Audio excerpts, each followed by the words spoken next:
Sir యాక్చువల్గా చంద్రబాబు గారు ఒక మాట అన్నారు సార్, 500 కోట్లతో రిషికొండ ప్యాలెస్ కట్టారు, దాంట్లో 2 మెడికల్ కాలేజ్ కట్టారని చంద్రబాబు గారు ఆరోపణ చేశారు.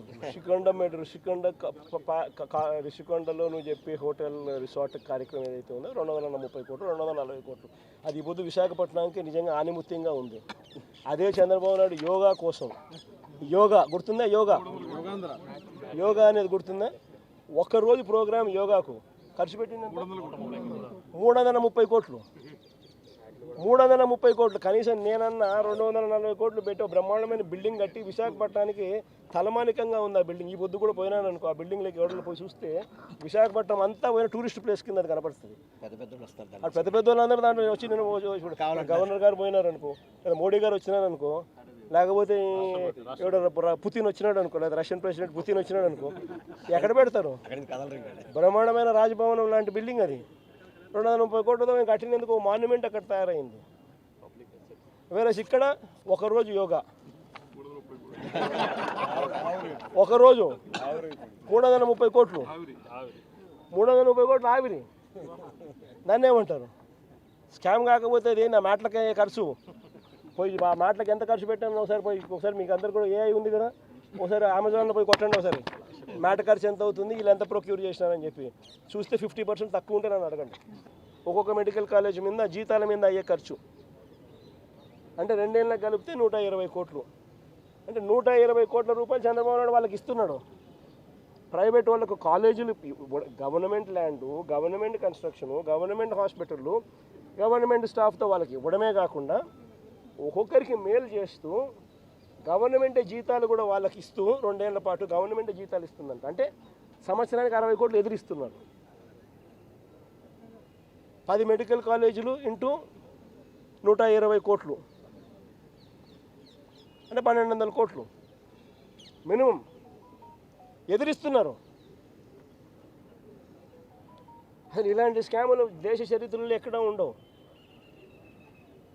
ల్యాండ్ ఇప్పుడు మెడికల్ కాలేజీల దగ్గర ల్యాండ్ ఒక్కొక్క మెడికల్ కాలేజీలు మా హయాంలో 17 మెడికల్ కాలేజీలకు శ్రీకారం చుట్టి 8,000 కోట్ల రూపాయల బడ్జెట్తో ప్రతి చోట 50 ఎకరాలు పైచిలుకు ల్యాండ్ ఉండేట్టుగా భూములన్నీ కూడా కొనుగోలు చేసి సేకరించి అక్కడ మెడికల్ కాలేజీలు కట్టాం.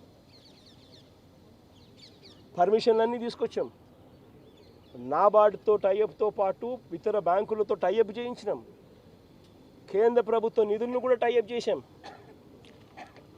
8,000 కోట్లకు గాను 3,000 కోట్ల రూపాయలు ఖర్చు చేసి 7 కాలేజీలు పూర్తి చేసినాం.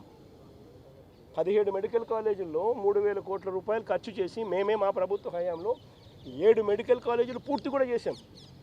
ఆ పూర్తి చేసిన మెడికల్ కాలేజీ ఇప్పుడు రన్నింగ్లో ఉన్నాయి.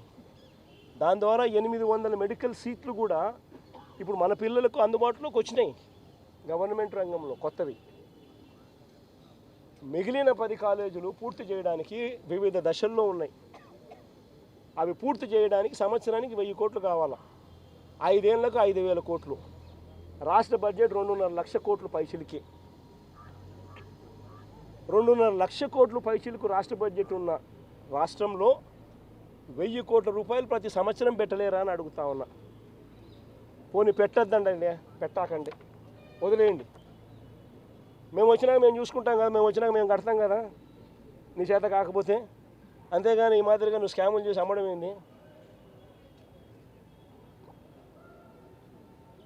ఇది చంద్రబాబు నాయుడు గారికి గట్టిగా తగిలేట్టుగా గవర్నర్ గారికి దృష్టికి కూడా తీసుకొని పోయేట్టుగా చెప్పినాం. మీకు చేయడం ఇష్టం లేకపోతే, మీకు డబ్బులు ఖర్చు పెట్టడం ఇష్టం లేకపోతే వదిలేయండి. మేము వచ్చిన తర్వాత మేము ఖర్చు చేస్తాం, మేము పూర్తి చేస్తాం. మా క్రెడిట్ వస్తుందేమో అని చెప్పి నువ్వు ఆత్రపడి క్రెడిట్ రాకూడదు అని చెప్పి పేదలకు నష్టం చేస్తూ ఒకవైపున కాలేజీలన్నీ కూడా కట్టకుండా వదిలేసి రెండో వైపున కాలేజీలన్నీ స్కాములు చేస్తూ అమ్మేస్తూ ఉన్నాం. రేపు పొద్దున ఈ కాలేజీలు, ఈ 17 మెడికల్ కాలేజీలు భవిష్యత్ కాలంలో ఈ 17 మెడికల్ కాలేజీలే 1,00,000 కోట్లు పైసలు కాస్ట్ అవుతుంది. కొన్ని కోట్ల మందికి ఉచిత వైద్యం ఇస్తూ వెలకట్టలేని సేవలు అందిస్తూ కొన్ని కోట్ల జీవితాలలో ఇవి వెలుగులు నింపుతాయి ఈ మెడికల్ కాలేజీలు. మీ ద్వారా రాష్ట్ర ప్రజలకు అందరికీ కూడా ఈ విషయాలన్నీ కూడా తెలియజేస్తూ ఈ పోరాటం ఇంతటితో ఆగదు. గవర్నర్ గారికి సంతకాలు చూపించడం జరిగింది. ఈ సంతకాలు చూపించిన ఈ కార్యక్రమం ఇంతటితో ఆగిపోదు. ఇక్కడ నుంచి ఈ సంతకాలు కోర్టు గడప దాకా వెళ్తాయి. కోర్టులో రేపు అఫిడవిట్ కూడా ఫైల్ అవుతుంది. కోర్టు సంతకాలు అందుబాటులో ఉన్నాయి. మీరు ఎప్పుడు చెప్తే అప్పుడు ఆ సంతకాలన్నీ కూడా మీ కోర్టు ముందుకు వచ్చి పెరేడ్ అవుతాయి అని కూడా చెబుతూ కోర్టులో కూడా ఈ కోర్టు సంతకాలు మీద కోర్టు ద్వారాలు కూడా రేపు నాక్ చేస్తాం. చేసిన తర్వాత ప్రతి ప్రయత్నము జరుగుతుంది చంద్రబాబు నాయుడు గారిని ఈ విషయంలో అడ్డుకునేదానికి. మిమ్మల్ని మీ ద్వారా ప్రజలందరినీ కూడా కోరుకునేది ఏమిటంటే, ఇంత చేసినా చంద్రబాబు నాయుడు గారి చర్మం మందం కాబట్టి చంద్రబాబు నాయుడు అనే వ్యక్తి మారకపోవచ్చు. కాబట్టి మీరంతా కూడా ఇంకా కలిసి రావాలి. ఈ జరుగుతూ ఉన్న ఈ అన్యాయాలను మనం అంతా కలిసికట్టుగా అడ్డుకోవాలి. ఎందుకంటే ఈరోజు ఇది అడ్డుకోకపోతే రేపొద్దున మీ పిల్లల జీవితాలకు, రేపొద్దున మీ పిల్లల ఆరోగ్యానికి ఏదైనా సంబంధించి ఏదైనా వైద్యం చేయించాల్సి వస్తే ఉచితంగా చేసే పరిస్థితి పోయి 4 లక్షలు 5 లక్షలు 10 లక్షలు ఒక్కొక్కడు కట్టుకోవాల్సిన పరిస్థితి లేకపోతారు. కాబట్టి ఖచ్చితంగా అందరం కలిసికట్టుగా దీన్ని తీసుకుని అడ్డుకునే కార్యక్రమం ఖచ్చితంగా చేయాలి. గవర్నర్ గారికి అయినా కూడా మనసున్న మానవత్వం ఉన్న ఏ మనిషికైనా కూడా చంద్రబాబు నాయుడు చేస్తూ ఉండేది తప్పు అని చెప్పి ఎవరికైనా తెలుస్తుంది, ఎవరికైనా అర్థమవుతుంది. ఎందుకనంటే ఇది తప్పు కాబట్టి.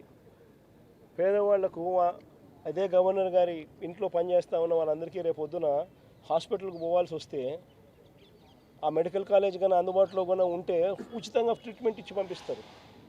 ఆ మెడికల్ కాలేజ్ ప్రైవేట్ అయినా అని అనుకో ఒక్కొక్క లక్షల రూపాయలు, 2 లక్షలు 3 లక్షలు 4 లక్షలు కట్టాలా. ఎవరికైనా కూడా బాధ అనేది తలెక్కుకున్నట్లుంటుంది. గవర్నర్ గారికి ఇంకా మనసు ఎక్కువ, పెద్ద మనసు. బట్ ఆయనకు అందరికన్నా ఇంకా ఎక్కువ బాధ కలుగుతుంది, బాధ కలిగింది. దానివల్ల ఇంకా ఫర్దర్గా పాజిటివ్ రిజల్ట్స్ వస్తాయని ఆశిస్తున్నాం. కానీ ప్రతి ద్వారము మేము తడతాము. కోర్టు గడప కూడా ఎక్కే కార్యక్రమం చేస్తాము. కోర్టుల ద్వారాను వీళ్ళు అడుగులు ముందుకు వేసినప్పుడల్లా ప్రజల ఉద్యమ బాట ద్వారాను దీన్ని అడ్డుకునే కార్యక్రమం చివరిదాకా కూడా చేస్తాము, ఖచ్చితంగా చేస్తాము. This is a scam.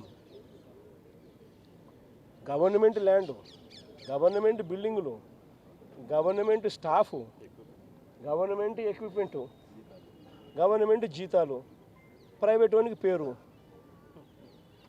మళ్ళీ మోసం చేసేందుకు డైవర్షన్ చేసేదానికి ఇంకేమంటాడు? గవర్నమెంట్ పేరు మాత్రం పెడతామని అంటాడు. రేపు పొద్దున హెరిటేజ్ కంపెనీకి గవర్నమెంట్ పేరు పెట్టి కింద చిన్న హెరిటేజ్ అని పెడితే హెరిటేజ్ గవర్నమెంట్ అది అయిపోతుందా? అందరూ ఆలోచన చేయాలి. మోసం చేయడానికన్నా హద్దు పొద్దు ఉండాలి కదండి. ఏదైనా కానీ మరీ చెవులో పూలు పెట్టేదానికి అసలు ఎట్ట కనపడుతున్నామండి ఎవరికైనా కానీ ప్రజలంటే. మరి ఇది దారుణంగా చెవులో పూలు పెడితే ఎట్ట? సూపర్ 6 ఒక మోసం, సూపర్ 7 ఒక మోసం. ఇంతకుముందు ఎన్నికలప్పుడు జగన్ ఇచ్చేటివన్నీ కాక అడిషనల్గా సూపర్ 6 చేస్తాను, సూపర్ 7 చేస్తానని. ఈరోజు పలావు పోయింది, పెడతానన్న బిర్యానీ పోయింది. ప్రజలు పూర్తిగా రోడ్డు మీద రోడ్డును పడిన పరిస్థితులు ఈరోజు కనిపిస్తూ ఉన్నాయి. అభికథ దేవుడు ఎరుగు. చదువుకుంటున్న పిల్లలకు ఫీజు రీయింబర్స్మెంట్ లేదు. ఈ డిసెంబర్ వస్తే 8 క్వార్టర్లు. విద్యా దీవెన లేదు, వసతి దీవెన లేదు. పిల్లలు చదువులు మానేస్తూ ఉన్నారు. జీఈఆర్ రేషియోస్ తగ్గినాయి. ఆరోగ్యశ్రీ లేదు. నెట్వర్క్ హాస్పిటల్స్కి ఇవ్వాల్సిన బకాయిలు ఇవ్వకపోవడంతో వాళ్ళు బోర్డులు తిప్పేసినారు. మరోవైపు గవర్నమెంట్ హాస్పిటల్ పరిస్థితి ఇది, అది కూడా ప్రైవేట్కి ఇచ్చేస్తున్నారు.